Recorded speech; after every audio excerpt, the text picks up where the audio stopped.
Hello, beautiful people and fellow whiners, and welcome to another episode of A Little Something to Whine About with your host, Siobhan Camille. And A. Michelle. Where we whine while we whine, WINE, about life, relationships, culture, and more, because sometimes you just need to whine a little. It is third Wednesday, which means we whining with the guys. And we brought back two guys that we all seen before in different episodes, but we got A Mims in here. He was on our being a mama's boy. We talk about mama's boys.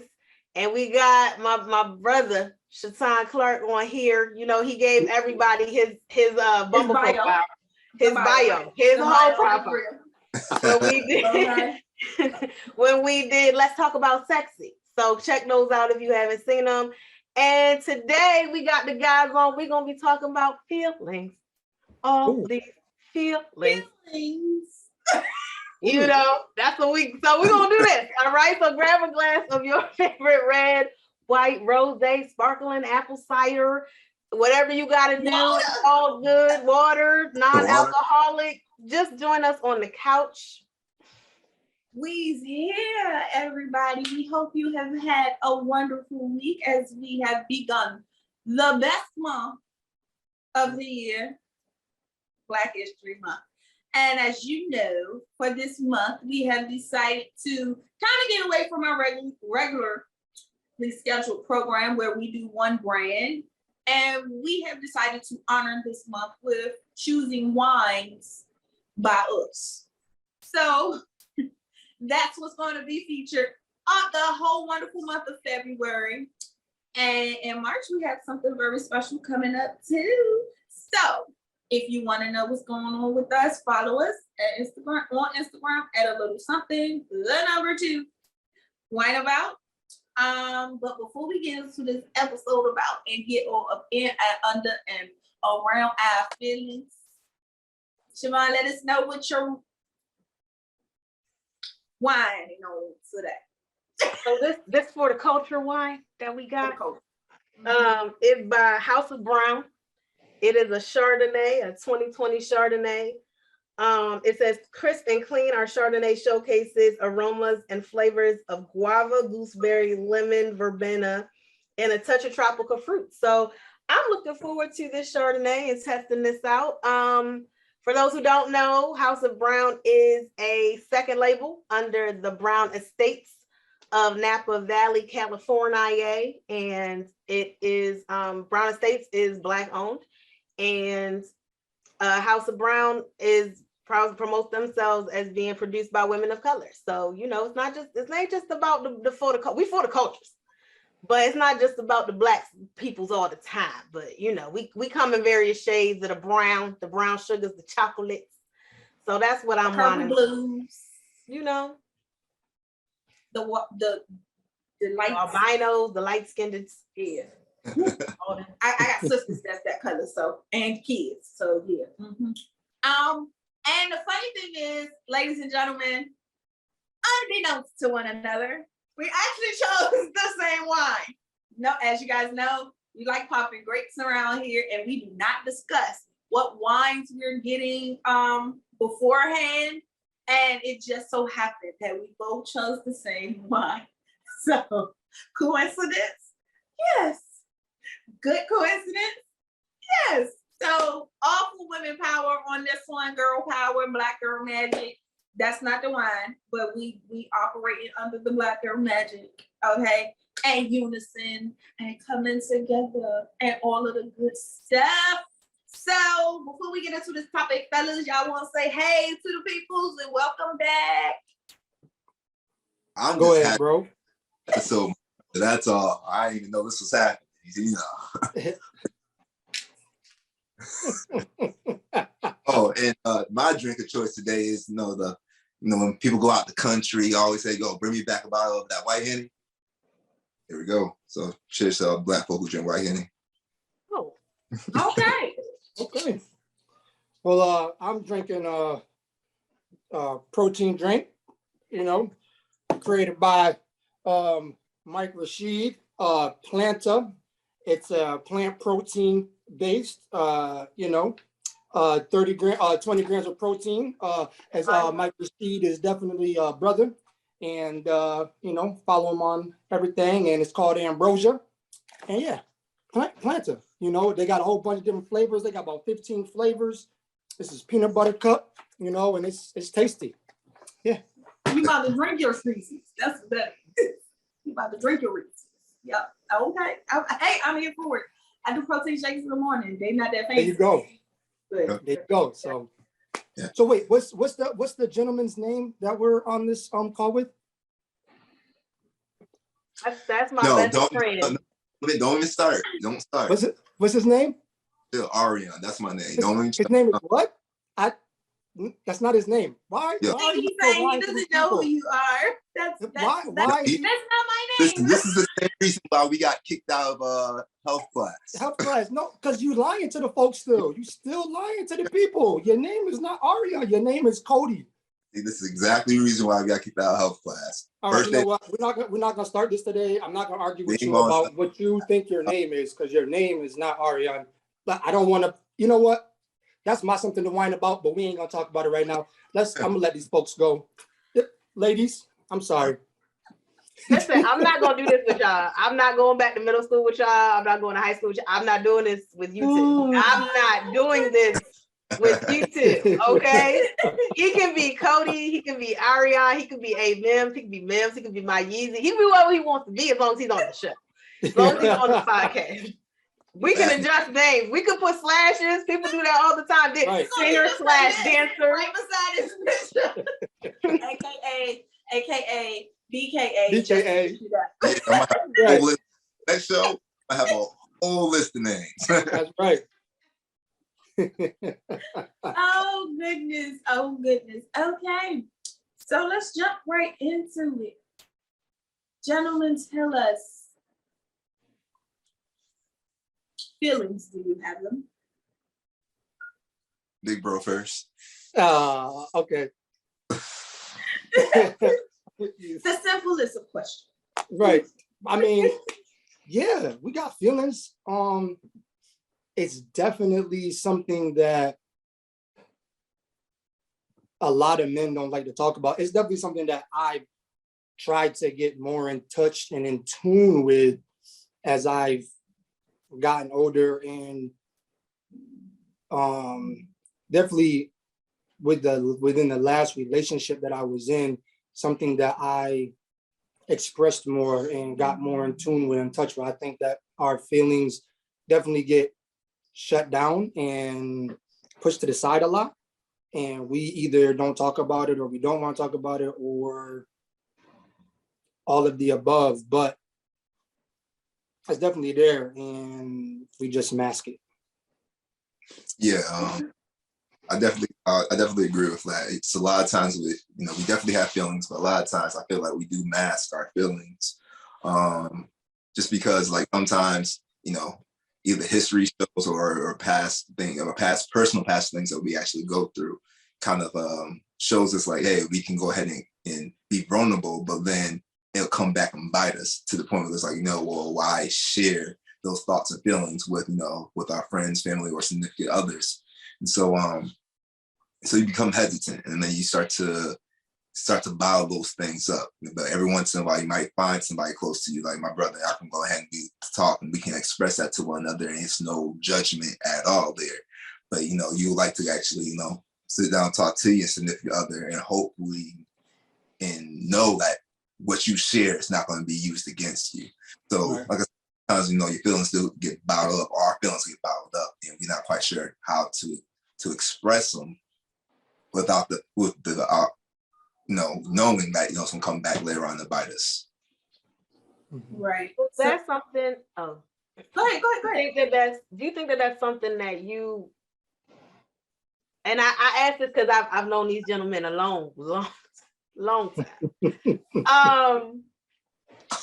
But do you think that that's something that you, this fear to express, or this unwillingness to express emotions that a lot of men have, where do you think that comes from? And from your personal experiences, where has that come from? Because Michelle and I and A Mims, Cody, Ariane, him, the dude right here, Yeah. Triple P on the shirt. I'm not gonna say what the P's are. If you're not watching, please come on over to YouTube on this episode, okay? But 3 P's in the corner. We're all raising sons. You know what I mean? I have boys in my house who have emotions, and I don't tell them to quelch them or squash them. So I'm wondering at what point, when, where, and how, to an extent, does that change? Because we all have emotions, right? All human beings. But men don't tend to express that, but men were boys once who did. So where is that transition? The transition starts early. Transition starts, me being a teacher, transition starts 2nd or 3rd grade for everything. More 3rd than 4th grade, but more 3rd than 2nd grade, but for everything. After 2nd grade or during 2nd grade and 3rd grade, you, as a person, you start to become aware of your surroundings, aware of self. And then if when you become aware of self, and then you see that, just to take it for school and the school aspect, you see that less hands go up to be raised. When you're in kindergarten, everybody wants to answer a question, whether they're right or wrong. Everybody's like, oh, I know the answer. You know what I mean? And they are way off base, okay? But it's a purple crayon. right. Exactly. And so, but then once you get older, you start to have doubt, because people start to put that on you. Like, what are you talking about? They can't do that. And seeing adults tell boys, you know what I'm saying, toughen up. You got to be strong. You can't do this. You can't do that. You acting like a girl. A lot of fathers still tell their boys, oh, you acting like a girl, or you doing this, or you doing that, and it starts there with something small, minute. A baby is 1-2 years old. He's crying because for something. And fathers say, yo, stop that crying, man. Crying like a girl. Da, da, da, da. And if you begin to look up to that person that is your father figure or any type of figure, then you begin to say, okay, well, I can't do this, because if I do this, then I'm going to get chastised and I won't be able to express what's wrong with me and say why. And I don't have the children. I don't have a kid. Don't have any of that. But that's just from me talking or seeing other friends that do have kids, and me hearing them say that. I'm like, yo, bro, you can't say that, because there's multiple reasons on why you can't say that or why you shouldn't say that. More than just your son is not going to want to express themselves, but also your son can then creates a persona of, well, I'm better than a girl because I don't cry, so on and so forth. And you don't want to do that if we're trying to move and be more progressive in that order or in that flow. So it starts early with small things. Somebody fall and scrape and bump their knee, and oh, you being a baby, suck it up. You know what I mean? Those little things add up and compound every day. Then you got friends, and then you might have 5 classmates that say the same thing to you. So you don't want to cry in front of them or be sad in front of them or be upset in front of them, because you are aware of self in 2nd and 3rd grade. So now you're like, okay, I want to be in a different pecking order for life, right? So I think that's where it starts. Mims? Well said. But being the father of a 12-year-old, and then also being a martial arts instructor with a lot of young kids, and just being within the community, actually just helping out a lot of youth. Yes, we're always told, yeah, suck it up. Don't be like this. Don't you being a cry or you express your emotions and all that. And one thing I always tell my son is express yourself. That's one thing I've always heard, coming up in my youth. And, my mission as of like the last couple of years is really break that generational curse. Express yourself. How do you feel? How does this make you feel? Why?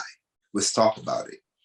just because you're actually expressing your feelings doesn't mean that you won't have to. Doesn't make you any lesser of a man or a young man in this case. Just Monday, we had a young man in my martial arts class. He was testing for his white belt, and kid knows everything that he needs to know. And but before he went out on the floor, actually when he was called out to go ahead, started getting real. They started to tear up, so I just pulled him off to the side and asked him what was going on. And he was just like, I don't want to offend. I don't want to laugh. I wanted just to break down and show my and cry right then and there, but couldn't because I didn't want to look like I was, a punk in front of my friends and my classmates. I'm like, nobody cares about it, but you got to be confident. So, and just always try your best. And if you go ahead and you shed tears out on the floor, it's all right. It's all right. It's all right for a man to show his emotions. And just like my brother said, that it's installed into these kids' heads around second and third grade. And to the point where, oh, man, I don't want to express myself at all. So like I said, me and my son, we constantly have these conversations about, sharing your feelings. And I always let him know, like, who cares what the world says? Everybody's going to have their opinion regardless, right? Express yourself. Because if you want to let that stuff bottle up, day after day, after week, after month, after year, they eventually explode, and the outcome may not be what you need it to be or what you expect it to be. It may be completely negative, to the point where you either harming somebody or harming yourself. And so I always tell them, just express, so just talk about it. That's the best way to get all that off your chest. And who cares? Everybody's gonna have an opinion, but it doesn't matter as long as like I said, you're just talking about whatever issue that you might be going through at that point in time. So, okay, that's good. So, I have boys, 3 boys, 3 girls. And that is something that we do as a whole. Tell them, man up, stop crying. But not only do we tell our boys this, we tell our girls this. But do you think, in my personal opinion, I feel like we do this, one, to protect ourselves. Also to teach our children. I think we try to teach our children to protect themselves by protecting their feelings, but it's not communicated in its proper way. And I think over generations, part of history is a big part of that, because back in the day, slavery, our parents ain't have time to sit, their parents didn't have time to sit down with them and say, okay, well, tell me how you're feeling. No, master ain't going for that, cut that out, and I think it trickled over, from generation to generation until now we are able to say, well, wait a minute. Hold up, it's not right. And red flags are going off everywhere. However, I feel like we may be going from one extreme to another, where now everybody wants to tell everything on how they feel about everything, and everybody is supposed to accept it. Where do you all think the balance is going to be, or is it even possible to have that balance? Because, you want as a male, and as a woman raising boys, we want to teach them to be, we are going to teach them to be strong, to communicate their feelings, but also, I guess the question would be the balance. Do you think that there can be a balance? And right now, I feel like we're going to the extreme of one. We went from here, now we're going here. The middle. Is anybody teaching the middle? Go ahead, bro. No, that's let me take that one first. That's actually, I gotta think about that one. All right. I think the middle is what comes from home. The middle is what comes from seeing a healthy, stable relationship.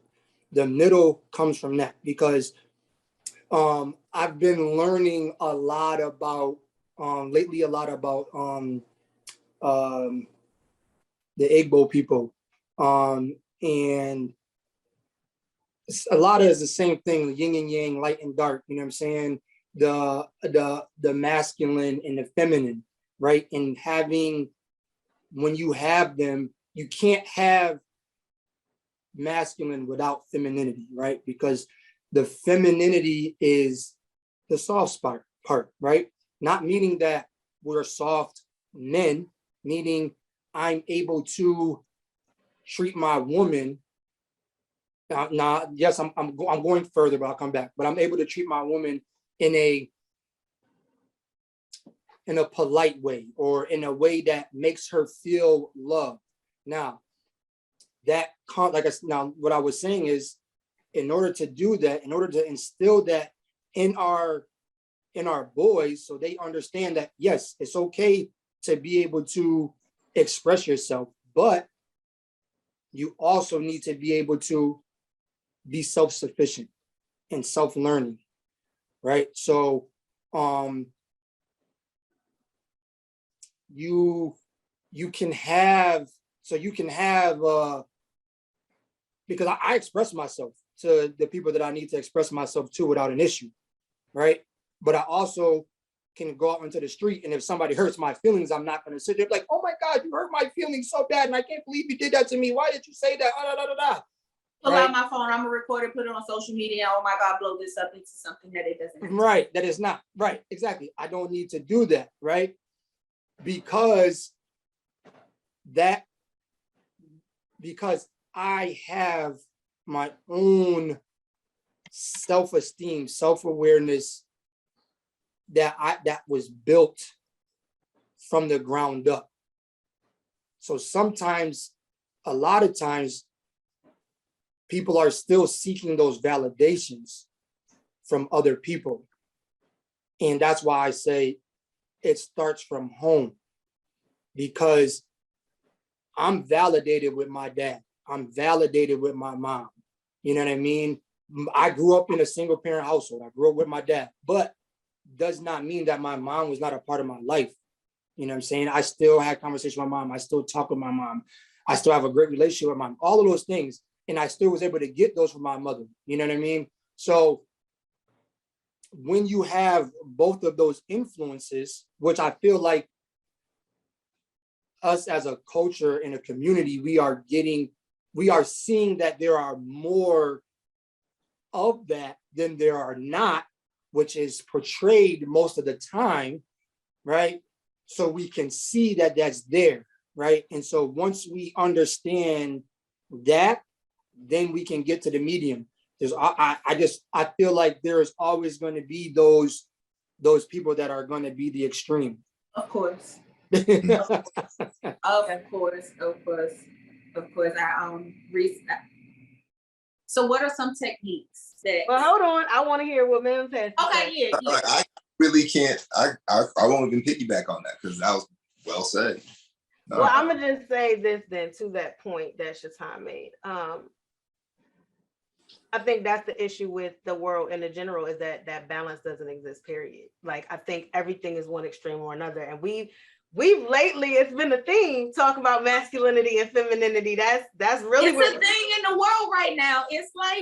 But that's how we started this year, really, was femininity and then masculinity. And last week we talked about mothers, real mothers versus deadbeat moms. And because that's not talked about either. And that's been increasing, unfortunately, these past it's being shown. It's always been there. But it's still, I didn't say it wasn't there. I said it's been increasing. The awareness has been increasing. The awareness has been increasing, but I also think that it has been increasing. Because again, like I know he's my brother, my best friend. Like I knew Shaitan had a single father. Hey, Mr. Clark. But we don't want a new principal. We want Mr. Clark. Oh, yeah. Anyway, but I say that because I think that's the point. I think we are getting to the point, at least in the Black community, where people are acknowledging that both are important. I think for a long time, Black men were often pulled out of the family, or they left the house, either voluntarily or not. and women had to hold the brunt and were like, yo, I can do it all by myself. They couldn't. They were like, they couldn't. Their daughter saw them struggle and said, I'm not going to struggle like my mother. I can do this by myself. That then started a generation of, I don't need no man. Now we are getting to the point, and then those children of the I don't need no man group were like, well, I see you struggling, and even if you claim you don't need one, I need some help. I don't want to do this by myself. And that then went to the extreme of, I don't want to do this by myself, but I still want to be independent. And then you had a generation of women using men. Then you had a generation of, I feel like now it's a split. You have the women who are like, yo, I'm gonna walk out. I'm gonna do what dudes did, and I'm leaving the kids. And you have the women that are like, we need to find the balance. And you have, I think, men doing the same thing who are now, you got the whole red pill gang going their own way, whatever. But you also have men that are like, yo, I want to build this community. And I think it comes down to whether you are in a co-parenting, a child of co-parenting or nuclear or whatever, we need both because we have both. I think, and I've said this literally all year pretty much thus far, men and women both have testosterone and estrogen. The levels may be different, but we have both. We are that yin, we are that yang, we are that balance. I mean, you have to one another and to ourselves. And to ourselves. You have to be able to say, okay, you know what? I'm strong in this moment and he's weak in this moment. That's okay. As a woman, that's okay. As a man, I'm strong in this moment, she's weak in this moment, and that's okay. I think we have to, and we're working past this. I see this, but we have to come to a point where we're no longer denigrating men who show their softer side, you know, their estrogen side, their feminine side, because they have it.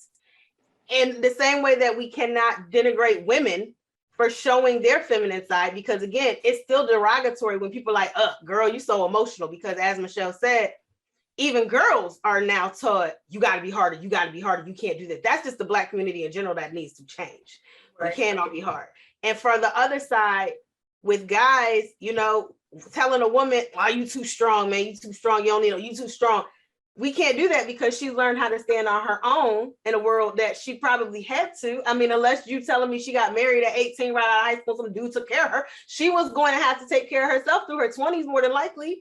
And we can't keep victimizing men with this toxic masculinity stuff either. There has to be a balance. And that balance is acknowledging that we are all of that. We are all soft. We are all masculine and feminine. We are all estrogen and testosterone. We all have feelings. Yes. So with, as we know, some things with these things, well, for the, I'm gonna say normal for like a lack of better word, because I feel like the normal rational community that is we get suppressed in society by the extremists, and us in the middle are like, wait, whoa, hold up. Neither one of y'all makes sense. Like, both of y'all sound stupid. So because of that's another reason for this podcast, just to kind of give us another voice, like, hey, rationality. Woo. What are some techniques, because I'm hearing that both of you are in a teaching aspect of some sort. What are some techniques that you may have, implied or implemented or practiced when dealing with boys that are coming up that don't know how to literally like verbalize or communicate their emotions? You know, I have a son, my middle boy, he gets very, very, very angry to the point where I had to learn how to, I had anger issues as a child too. So it forced me to recall some of the techniques that I had to go through to get control over myself. However, my parents whooped my behind too, so that was different. Different times back then, different times. Look, different times also. Where with him, it was, that didn't help him. That It helped a little bit, but it didn't get the point across that needs to be got across. So I recalled some of the techniques that I learned, and that I could recall and try to implement it with him. Those they were even. So I had to come up with my own. So they did. I had to come up with my own to get to him when he gets to that point. And a lot of part of that was vocabulary, verbiage, you know. So I'm saying, what are some techniques that you may use to get the boys or girls, if you interact, you know, how whoever you interact with, but more specifically, boys, a male child, to verbalize their emotions and like, how do you support them in that? If that makes sense. I hope I was kind of like a little bit earlier. Yeah, it was a little later, but okay. Yeah, like yeah. It was there, but we got it. Yeah. So I'm dyslexic too, so my brain works that way. I'm sorry. It's all good. It's all good. No, I think one way of doing that is just finding that neutral ground, right? So figuring out what exactly that kid may like, right? And so they're upset. So you figuring out, or what's that, whether it's a video game, whether it's playing basketball, playing football, throwing the ball around, whatever, you're trying to figure out that neutral ground, and then, trying to figure out what analogy best fits that scenario they're going through right now. And more importantly, opening up yourself, just being honest with, being able to relate to the situation and being, like I said, completely honest about it. Hey man, I went through the situation when I was your age, and this is how I felt. And I ain't gonna say I know how you feel. That's one thing we definitely gotta get away from saying I know, but I have an understanding, or I might understand where you're coming from right now, based off, what you're telling me. But just trying to find that neutral ground is one thing. One thing I have the kids do as far as in martial arts at the dojo is once they come in, usually they come in high energy, but some kids come in and it's real low. What is that? What's going on? And they're not really doing their thing like they want to. So I usually take that one off to the side and like, what's going on? So put your gloves on and then hit the bag. How are you feeling right now? Mad. Why are you mad? Because so-and-so on the bus took my hat and was throwing it around. So what did you do about it? And they just start talking and opening up about the situation. And I was like, you have to understand that you can talk about these situations, you don't have to bottle it up.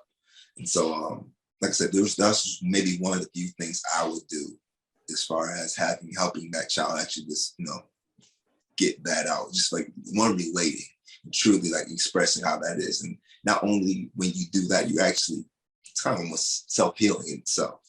Because like you might still deal with those traumas to this day. And then while you talking to this young man about it, it's like, oh wow, I still have some healing to do myself, but we can do this together. And show them like, hey, you're not in this alone. We can still do this together. So you're sharing your story, your issue with this young man, and he's doing the same thing. And the more he hears, like, wow, this is a grown man with these things, these situations. Let me open up more. Let me talk more about it. And so, like I said, she's trying to kind of find that mutual ground what's going to make them relax to be able to talk to you about the situations that they're dealing with. So, I mean, that's a couple of things that I might do. Tell how you see that. That was great. I was gonna say, I'm here. I'm ready. Yeah, that was amazing, because that's exactly the same thing that I was gonna say. It's all about the question, because a lot of times with children in general, they don't get to speak, right? Definitely in our culture, it's seen and not heard. You know what I mean? So they have lots of things that they've seen and want to talk about or whatever, but they can't talk about it because they're not supposed to, or they're told not to. So giving them the opportunity to be able to express themselves and ask them, how was your day? What's going on? Treating them as a person, right? Instead of just a child, gives them the opportunity or the ability to be like, okay. And then they can talk about some stuff and get it off of their chest. Whereas a lot of times most people, you know what I mean? Not saying you, but parents are like, No, stop doing that. Don't do that. Why you doing that? Why you so mad? Why you being a bad kid? You so bad. Oh my God. You know, and we as teachers are taught nowadays, you know what I'm saying, no student is a bad student, right? We try to reiterate that to all the teachers. No student is a bad student, because if I'm constantly being told that I'm a bad student and that's how I get my attention, then that's the way I'm going to react, or that's the way I'm going to act. And then that way I can then get what I need. For instance, I try to make this story quick. When I was an intern, when I was in high school, this is when I realized that I wanted to be a teacher. I went back to my middle school, and there was a student there at the time who was in kindergarten, first grade, and the teachers were coddling him, right? He was like going a little crazy. I was coddling him, and they was like, "Oh, just calm down, just calm down, just calm down." And I stepped in and I said, "Yo, can I try?" And they said, "Sure," you know. And it was a group of women of a different hue, and I said, "Can I try?" They said, "Yes, but he has all of these labels," right? And I said, "Okay." So I took him off of their hip, and I said, "I'm gonna take him outside." So I took him outside the classroom. I said, "What's going on?" He just looked at me, and I said, "Do you want to do the work?" He shook his head, yes. I said, "Do you want to do the work by yourself?" He shook his head, yes. I said, "Okay, this is how you do it. These are the instructions." He looked at me again. I said, I'm going to be right inside the classroom on the other side of the door. If you need my help, knock on the door, open the door, and I'll come out and help you. I want to say maybe 10 minutes, 15 minutes later, he knocked on the door, or he opened the door. I said, "You need my help?" And he showed me his paper. He was done. And it was all done correctly. And the only thing he wanted to do was do it himself, but they wanted to hold him and treat him as a baby. You know what I mean? And he was like, "I don't need that." So it's giving them the opportunity to be able to express themselves and do what everybody else is trying to do, or do what they need to do, and tell you what's wrong without somebody casting judgment on them. And that's the biggest thing. I think it's interesting with that because,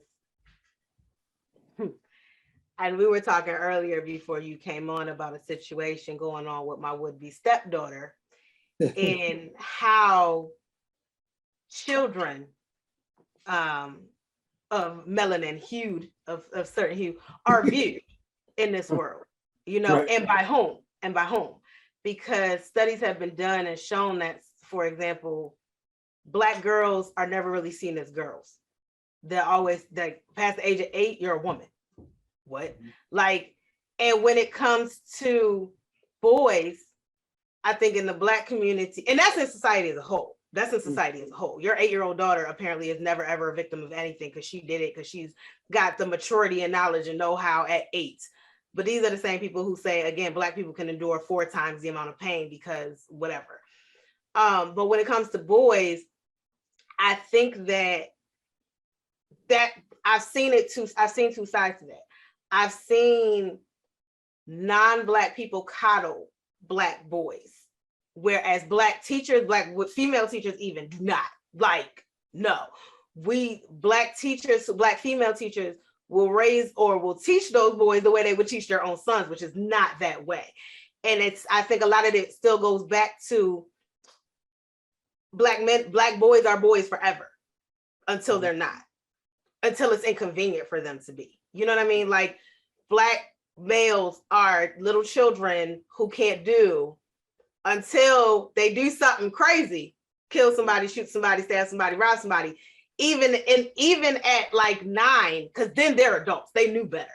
But if you get a well-behaved Black male, then he's a child. Like, he's a child. It's a weird dichotomy in the mental of certain people.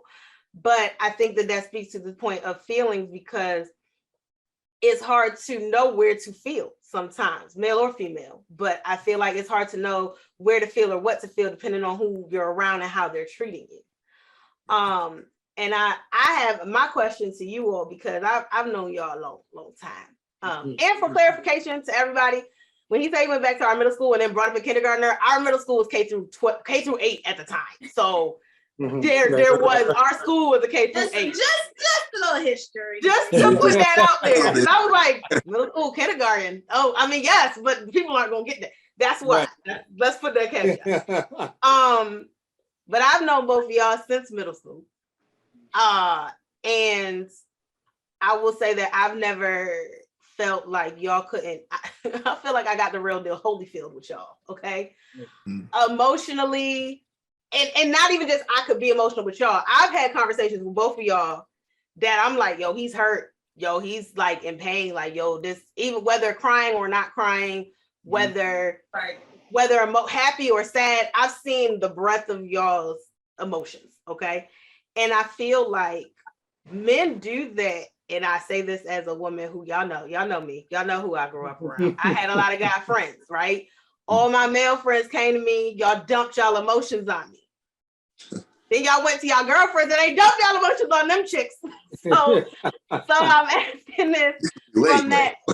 But I've also been, and that's my thing though, because I've also been a girlfriend with guys who have had female friends who can dump their stuff. So my question is from a relationship standpoint, because we're talking about, with men and women realizing that the children are involved and children need both sides. But men and women create these children. So we got to fix us first, right? Our relationships first. So my question to y'all is how, and I guess it's a two-part, how has your emotions, not showing your emotions, impacted your relationships? And when are you secure, or what type of woman what does it take for you to get secure enough around a woman to show those emotions? And I realize that I met y'all in middle school, but if we're going by the second grade thing, then I still met y'all after the world told y'all not to be emotional. And God, I've seen both of y'all. It said, "Buck that, Siobhan, you will take this." That's right. I mean, That's right. I'm saying. That's right. You didn't like you can carry this. Let's go. Okay. I think the man who really opened the door, and I think Shaitan and how even Siobhan, you think you will agree with this yourself, kind of helped, at least for me, was Mr. Freeland. Mm-hmm. Strong Black man, you could talk to him about anything, right? If you want, and it's like it was nothing that you couldn't express. And so that kind of broke the barrier with me. It's like, hey, I can start talking about certain things. That's actually on my chest. I don't have to hold on to that. Even Pop, like what can I talk to Pop about? Like whatever the son, we can, hey, Pop, while lifting weights. So how we handle these situations? How do we, like I said, whatever the situation may be. So as far as actually in a relationship type of, and we say it's just type of manner, like how do you get to that comfortability? It's time, and it's hard because of course we don't want to bounce from one relationship to another, but then have like those relationships where you share that and then you got thrown right back in the face, and you're like, I ain't doing that no more. Ain't no way I'm about to, be that vulnerable with somebody. It's the point, like, it's like, like I said, you let down your hair, you just relax, you start talking to the point it gets thrown back at you. And it's like, nah, I don't want to do that. So it's hard for some men to open up. Now, even in my situation right now, I've been in a relationship with 2 years with the woman I'm with right now. And I still don't feel like she knows everything about me. And I understand this is a process, but being that track records done show me, oh damn, anytime I open up and I express this is why I get back. Why bother expressing that? So to the point right now, like she gets the crappy end of the stick. Like, damn, you can't open up, but it's still that fear. Whereas, but then it's crazy because then Siobhan, I can pick up the phone and I can just spill my guts and it's no problem. And you have. Right. Like I said, Mhm. point, and like, you go, hey, easy, yo, da da da. I'm like, where, let's just talk about it. It's just like it's having that relationship and building that bond. And it doesn't come overnight. It doesn't happen in year one. It doesn't happen. Sometimes don't happen in year two. It takes some time to develop. Like, yo, I can really trust this person with my true feelings and my deep down emotion. And it's like, and knowing that it's safe, like knowing that I know in the midst of arguments, I can be thrown back in my face, knowing that, hey, I don't have to worry about them running off to their friends and, them telling them whatever and being out and about and in those type of environments and knowing that, that's not going to get regurgitated from a friend or whatever trying to cut me down. Mhm. And so to answer your question, it's like it's hard. It takes time. It definitely takes time. But like I said, it's just something that you do little by little. Whether it's like the smallest, dumbest thing that you deal with, but you share that, and it's like, okay, I feel a little bit better about that, and then you just keep building on that. Like I said, still in my situation right now, I haven't even dove deep into my feelings yet, and it's like I kind of feel bad for her because it's like you're not getting the full extent of me. And it sucks because it's like, damn, my best friend gets the full extent of me, and she don't. And I live with this woman, and she don't even get a fourth. And it's like, damn. Mhm. So all in all, it's like, yeah, it takes time. You got to build other relationships, but it's just like one, we got to take off that guard ourselves and just like, hey, let me express, let me just be free to share this. Like whatever happens, happens. But like I said, sometimes we hold on to those things and we really get it off our chest. So whether it comes back to us or not, like everybody's gonna have an opinion about how they feel about the situation we might be bringing to them. But like in the sense, like who cares? Let me just at least share and let me start there. And then hell, and if it doesn't get regurgitated back to me in a negative way, it's like, all right, I can actually, we grow. So you're actually able to share more. You're actually able to help other people because you have a woman in your life or a man in your life that actually listens in not just, oh, all right, no, you running your mouth and they heard you. No, they listen. Like they can repeat back to what you just said and ask you the thought-provoking questions to get you to open up even more. So I mean, you have that. Yeah. I will say to start off, it is time, affection, patience, love, and sometimes your life. That's what it takes to be able to go through all of the emotions in the whole spectrum. Now, when I say that with knowing that a lot of times what ends up happening is fear, right? Fear is what stops lots of things. Fear is what makes somebody that you feel like you trust go either behind your back or go tell their friend something that was supposed to just be for them, right? But what are they afraid of? They're afraid of something that they can't control, or they're afraid of something that hasn't happened yet. So they're afraid of nothing, right? In essence. So I think the reason why, and I'm gonna ask Siobhan if you can re-ask your question, right? But you're asking, how do we get to the point of being able to share our feelings with our significant other? Is that your question, or part one or part two of your question? Yeah. Okay, so I think that it's letting that fear down, right? Because if I don't express myself, I'm afraid that if I express myself or if I show who I truly am or how vulnerable I am, because I don't care who you are. Every man loves to lay on a girl lap and get their hair rubbed. Okay, we love that you're gonna rub our shoulders while we're watching the football game, or rub our back while you're watching the football game. We like those things, right? But the fear is that because there are so many, and I know when I'm not blaming women, But because there are so many quote unquote hard women that sometimes we're afraid that if we show that side, then they're gonna say, "Oh, this dude is a punk," or he's one of the words that's on Cody's shirt, right? And A simp. yeah, there you go. Thank you. Don't worry, I have no idea what that means in real life. But Listen, I just hear the kids say it nowadays. All right, I don't understand it. yeah, But I think it rhymed with wimp, so I figured it had to be some type of yeah, it's got it right. So it's I think that's the fear. It's like, yo, like I can't let my guard down, because as soon as I let my guard down, you treat me as if I'm less of a man, and that's a fear.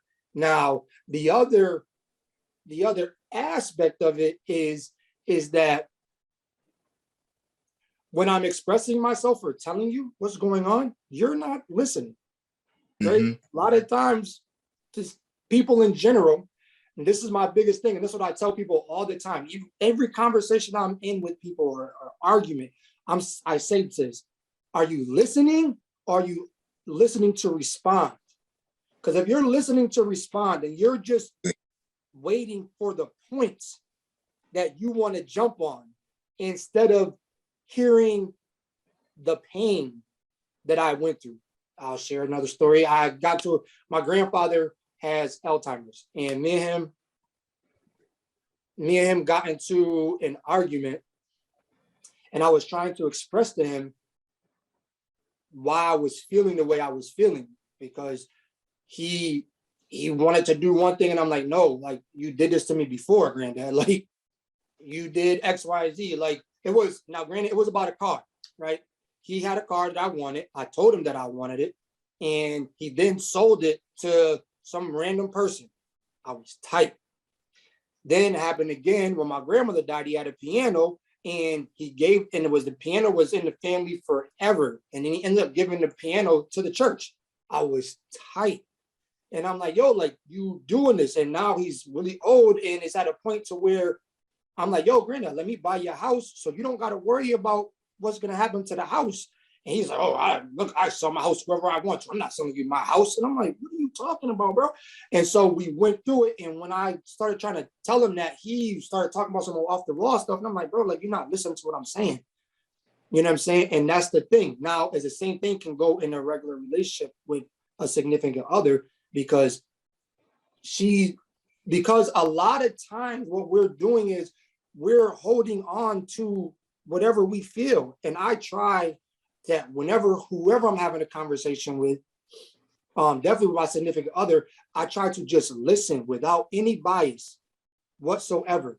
Now, if you're attacking my character and you're trying to tell me how I feel, I'm not listening anymore, because I'm going to tell you how I feel. And I'm telling you how I feel, but then you're going to tell me, no, that's not right. That's not how it was. That's not how you felt. You felt like this. How are you going to tell me how I felt? Right. My feelings. That's a pet peeve of mine. Don't tell me how I feel. Yeah, don't tell me how I'm feeling, because I'm telling you, like, you mad. I'm not mad. Just listen to what I'm that makes me mad. When you continue to tell me, oh, you mad. I'm not mad. You mad. I'm not mad. You mad. I'm not mad. Well, why you raising your voice? You won't hear me. But see, a lot of that I think comes down to you want me to be this to justify whatever you're gonna do. And I think that too, what Shaitan's talking about, to his point, is, what I said a little earlier about women.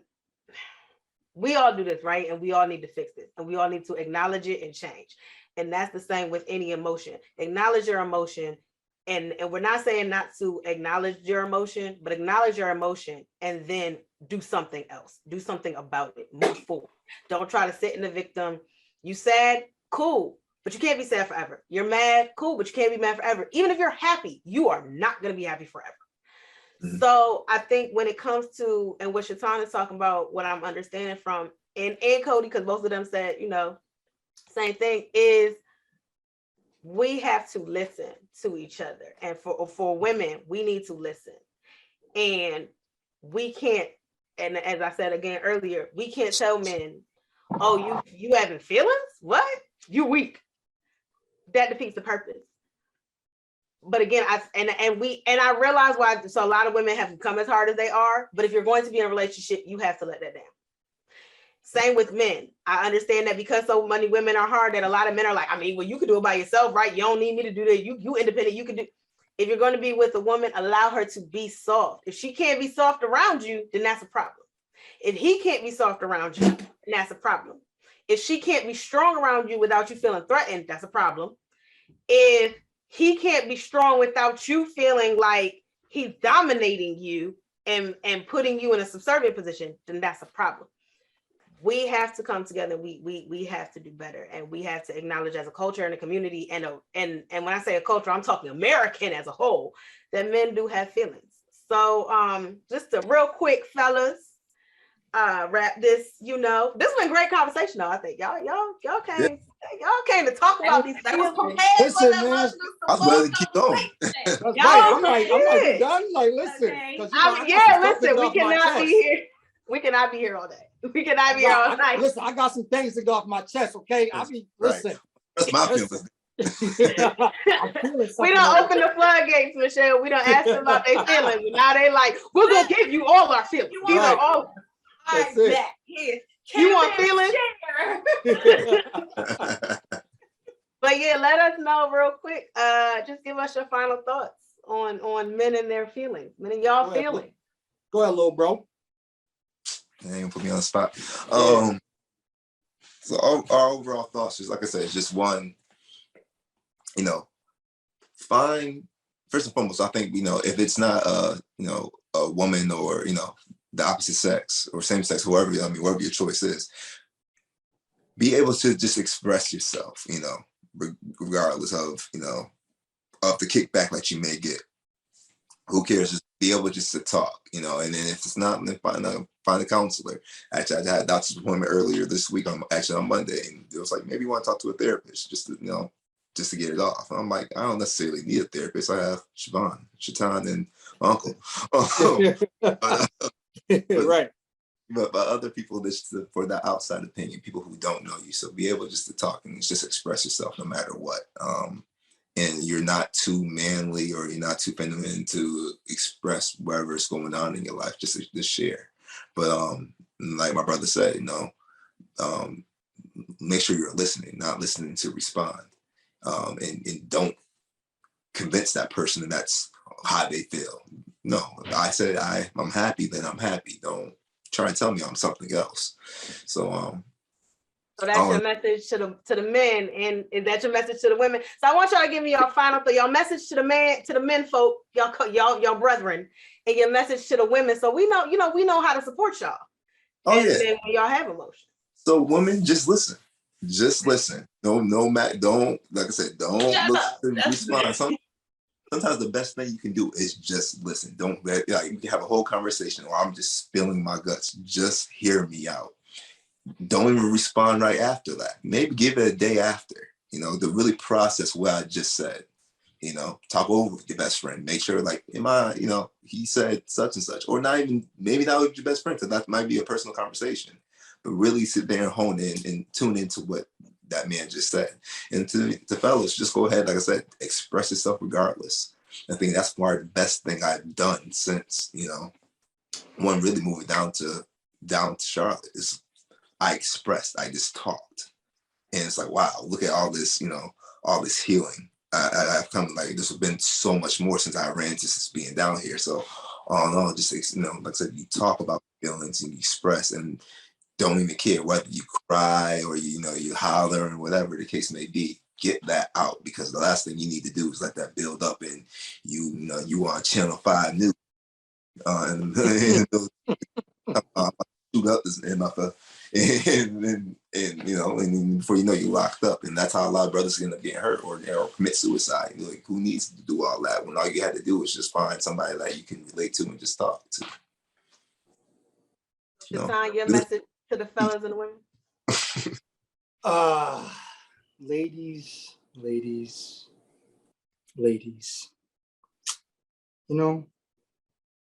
Do you, baby? Do you? Nah. I think that for the ladies, just like what my bro said, you know what I'm saying? Listen, it's not always about fixing something. Sometimes I don't need, just like when you come home and you just want me to listen to you talk about the same girl that did the same stuff the same time, like, oh, word, oh my God, I can't believe it. I told you she was crazy. Oh my God, baby, what you want for dinner? You know, we want the same thing. We want the ability to be able to express ourselves sometimes without having to worry about it coming back to bite us, right? If you ask a question, don't ask a question you don't want to know the answer to. Yes. But if you dealing with a real man that is truthful and honest, he is going to tell you the truth. And if you're not ready to handle that truth, you might not want to ask that question, because it's going to come out, right? So if you want to know how I'm feeling about whatever, and that goes for men too, you can't get mad at your significant other, if you're asking a question and you got the answer and it wasn't the answer that you was looking for. You know what I'm saying? Because we could take this to a whole nother level. That's a after dark special, okay? But don't ask a question you don't want to know the answer to, because you can't take it back, right?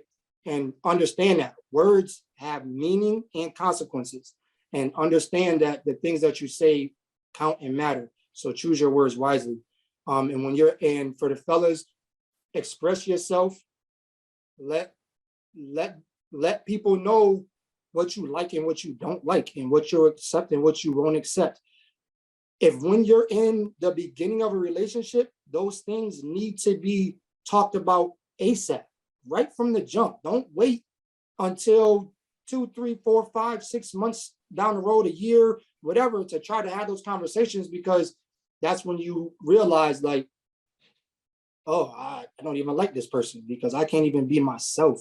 You have to be able to be yourself, but we all have to give each other time and grace to be able to do that. And once you do that, give yourself grace. Men, give yourself grace. Give yourself the ability to say, that hurt.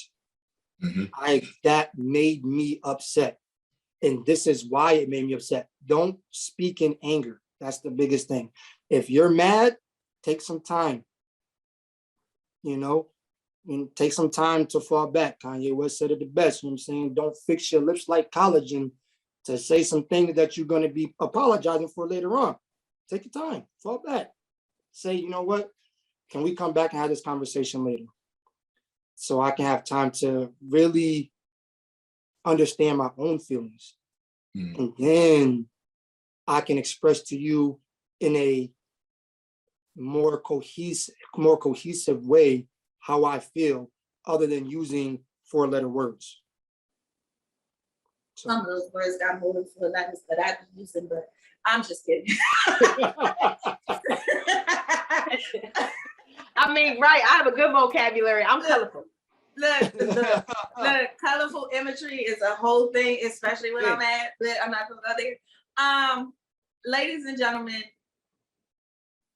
to sum it all up, what these men are trying to really say in reference to men: 1, they have feelings. 2, their feelings are valid. 3, listen, create the space, create a safe space for them to be vulnerable with you. If you want a successful relationship, and I say relationship meaning friendship, man, woman, an intimate relationship, romantic, yeah, that's the word, relationship, whatever it is, even in a work environment, sometimes you need to create that space for vulnerability, for someone to say, hey, this hurts, I didn't like this, I felt this type of way. And in the same time that they are expressing this, to give grace and have understanding that we are all human and that we are all processing these emotions and this life together. So allow grace and create space. Look at Michelle listening. Right. Look you up.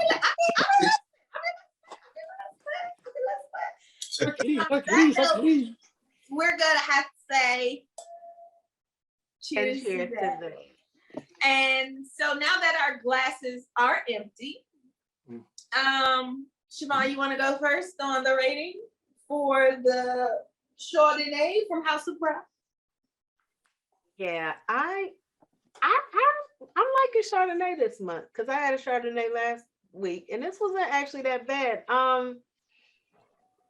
It was cleaner to the nose than the other one I had was a little more nutty when I smelled it. This one definitely had more, and I think it's the verbena because verbena has that smell because I have lotion that's a verbena. You know, when you go travel to certain hotels, that's who they got. I like. Yeah, that. you just throw them in the bag. I think it's the Hiltons that do that. Good job. But I did like this. I did like the smell of it. The taste to me, I think it was a little heavier than the one I had last week. And I'm not trying to compare, but it's just Chardonnay, so I just had one. I didn't like it as much. So I'm not sure. Like to me, it was okay. Like it's a solid Chardonnay, but it wasn't anything that was like great or wonderful to me. I think this one was more of a consistent because last week I said it was a semi-sweet and then it kind of got dry at the end. This one is across the board or off dry at the end. This one to me is again an off dry. It's not the bone dry that I've had. Good Lord, that I had. So it's a good subtle. If you're a person like me who actually prefers more of the semi-sweets, this is a good intro to Chardonnay. But I don't know if you're like a Chardonnay drinker, this is probably not for you. I enjoyed it. Right. That's why I can't wait to hear what you got to say. I enjoyed it, but it wasn't the best thing that I've ever had. It was good. But I would have to give it a 3. And that's on the lower end of the 3 to me. Okay. Nah, hey, honest, yes, you not I am a Chardonnay person. Chardonnay is my mommy drink. Chardonnay is my stress. I've had a long day. I need a nice stiff glass of Chardonnay. For Scotch, most sophisticated men in Scotch, for me, it's a Chardonnay. That's where I'm at. And this to me actually was good. I appreciated this. It is clean. It is a medium body. It's not the stiffest of the Chardonnays that I've had. I've had some really good, like, strong Chardonnays. I can't think of the brand off the top of my head right now. But this here to me is nice. I enjoyed this. I am going to give this a 4. And because it's very clean, you do get the oak, but it's very subtle. It's very, very subtle. You get a nice little buzz off of the one glass and the proper pour 4 ounces. So that's always a plus. But yeah, this thing is a 13% alcohol by volume. I appreciated it. After drinking juice last month, I needed this to make sure I was still an adult. Okay, that's what this was reassurance. Yeah, you grown, so I'm good. You know, this was my body like, oh, we drinking real wine. Like this not Kool-Aid. Gotcha. You feel it. I feel it a little bit. You know what I'm saying? I love. The bottle's awesome. The bottle is gorgeous. It says everything that it needs to say. The face of the many hues and shades of us is giving. And that goes into the rating as well. But honestly, this was a very nice medium body, clean. It wasn't crisp, but it was clean. No. I definitely recommend having this chilled, colder than not, in my personal opinion. And that's just for this wine. There are a lot of Chardonnays you can have that'll have a nice chill on it, maybe even room temperature. This one, I definitely, as my glass sat longer, it tasted better to me colder. But I enjoyed it. I really like it. And Siobhan, your bottle will probably be the bottle that we drink at the wine out because this won't make it. Oh, this will make it. It's good, but it's not good enough for me to keep going back to. I've actually been trying not to go back to the longevity. I'm gonna be honest. So, that one I'm like, oh, I probably should. Well, I would be good if you didn't have it too. But considering we have the same thing, we don't need 2 bottles. So I'm just saying, because yeah. And fellas, let us know what you drinking on. How was that, Coach? Your white Henny? How was the white Henny? It was really litty. It got the job done. I'm feeling really, I call it very nice right now. I might pour up a little bit more before I go ahead and hit the head. Me too. A really good smell to it. It's very light, not like the normal Henny that we buy off from corner stores and whatnot. That's great. I'm definitely gonna give it a 5 out of 5. Yeah, can't go wrong with white Henny. I hope so. As expensive as that thing is. About that bottles. You know what I'm talking about? Bro, how was the protein shake? I mean, listen, it's very good. So a lot of protein shakes, they give you that gritty aftertaste when you drink it. This doesn't have that. It doesn't have an aftertaste at all. You really can taste the flavor that they're saying that it is, which is peanut butter cup. Okay. You can really taste that. I am happy for that because I'm always looking for. I've had a vanilla one before where it was horrible. It had a really harsh taste at the end. But this by Ambrosia, by Mike Rashid, I stand behind it 110%. I give it a 5 out of 5 for sure. So what did you mix it with? Did you mix it with water, milk, almond milk? So I mixed it with water this time. I do mix it with some type of plant-based milk. I do not do soy milk as often. I usually do an almond milk or maybe a plant-based pea protein type of milk. Almond, cashew, something like that. And then you can get a little thicker consistency. If you like it thick, then you add a little less. If you like a little loose, then you add a little bit more, and it works out perfectly fine.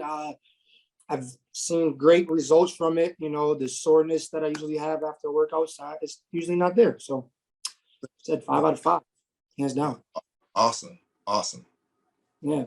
Mix a little Henny in that, you'd probably be oh amazing. God. With y'all. I knew what this was gonna be, Lord. Okay. Nowhere. This brings us to the conclusion of another wonderful episode of A Little Something to Wine About with our special guests. Ariane, Ye, Cody, whatever else is next time I'm on the show, I'm gonna have a whole list of names. And then AKA Lil Bro in this show, man, got the big bro head. You know what I'm saying? Shit, this your boy. It's your time. You know what I'm saying? You can find me at Rated R Music Group if you're looking for me on Instagram. And soon there'll be a Shatan_Clark. You can find me there too. You feel me? That's my other stuff. So, boy, money, baby. As Chevy would say, Mr. Get Ish Poppin'. You feel me? Because sometimes you just got to get it popping. You know what I mean? With or without drinks. You feel me? I'm there. And on that note, ladies and gentlemen, thank you. Please subscribe, tell a friend, tell a friend, tell a friend. Help us get to 500 subscribers by May. That's our goal. Like, share, comment, let us know. Let us know in the comments below on YouTube or Instagram. Emotional support for men. What are some things that you do to emotionally support the men in your life?